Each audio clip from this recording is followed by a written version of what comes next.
અષ્ટાક્ષર મંત્ર શ્રી કૃષ્ણ શરણમ મમ, પંચાક્ષર મંત્ર કૃષ્ણ વાશ્મી અને મહાપ્રભુજીનું નામ વલ્લભ કેવી રીતે પડ્યું એ બધું ઉદ્ભવ, એ નામ અને લીલા શ્રી ગોવર્ધન નાથ કી જય. એક પ્રસંગ બન્યો, સુંદર પ્રસંગ નિત્ય લીલામાં, કે સ્વામિનીજી શ્રી કૃષ્ણની યાદમાં તપી રહ્યા હતા, તાપ કરી રહ્યા હતા, અને શ્રી ઠાકોરજી સ્વામિનીજીને યાદ કરીને રહ્યા છે, તાપ કરી રહ્યા છે. રાધાજીના શ્રી અંગોમાં રોમે રોમમાં કૃષ્ણ કૃષ્ણ કૃષ્ણ કૃષ્ણ છવાઈ રહ્યું છે. બંને એકબીજાને ગોતે છે, વનથી ઉપવનમાં, અહીંયા તૈયા, અને કૃષ્ણના રોમ રોમમાં શ્રી રાધે શ્રી રાધે શ્રી રાધે છવાઈ રહ્યું છે. ગોતતા ગોતતા ગોતતા રાધાજીને થાક લાગે છે, થાકી જાય છે, અને ત્યાંથી જરા આગળ જતા હોય છે. ત્યાં શ્રી કૃષ્ણ શ્રી રાધાને પામવા, મળવા, એક નજર જોવા માટે હારી થાકી અને રોમ રોમમાં શ્રી રાધે રાધે કરતા એક વૃક્ષ નીચે બેઠા હોય છે. સ્વામિનીજી જોવે છે, કૃષ્ણ છે સામે, પણ કૃષ્ણના રોમ રોમમાં શ્રી રાધા રાધા રાધા. એટલું તાપ છે પ્રભુને, એટલો તાપ છે કે રોમ રોમમાંથી રાધા નામની સાથે રાધાના સ્વરૂપો સ્ફુરી રહ્યા છે. સ્વામિનીજી દૂરથી જોવે છે તો સ્વામિનીજીને એમ લાગે છે કે કૃષ્ણ તો બીજી કોઈ સખીઓ સાથે છે.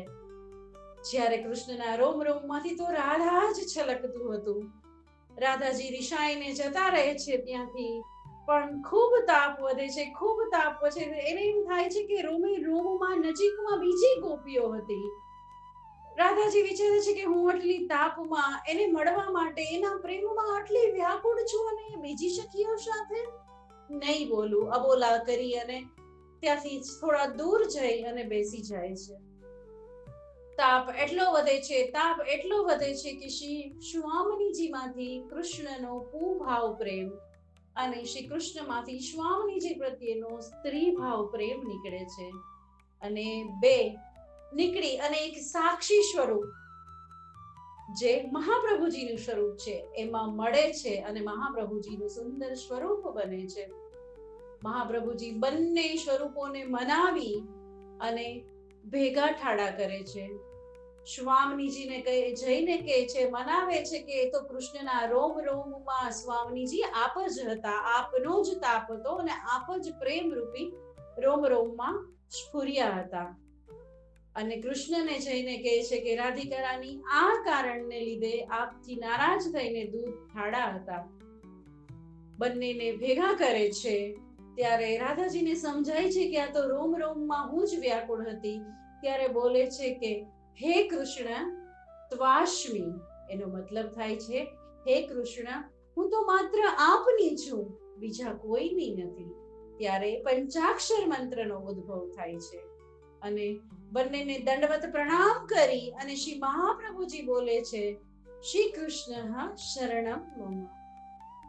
ત્યારે અષ્ટાક્ષર મંત્રનો ઉદ્ભવ થાય છે, અને બંને યુગલ સ્વરૂપ મહાપ્રભુજીને આશીર્વાદ આપે છે. અને સ્વામિનીજી બોલી ઉઠે છે કે આપણે અમારા બંનેનું મિલન કરાવ્યું છે સમજાવીને, આપ અમને ખૂબ વહાલા છો. વહાલા એટલે વલ્લભ.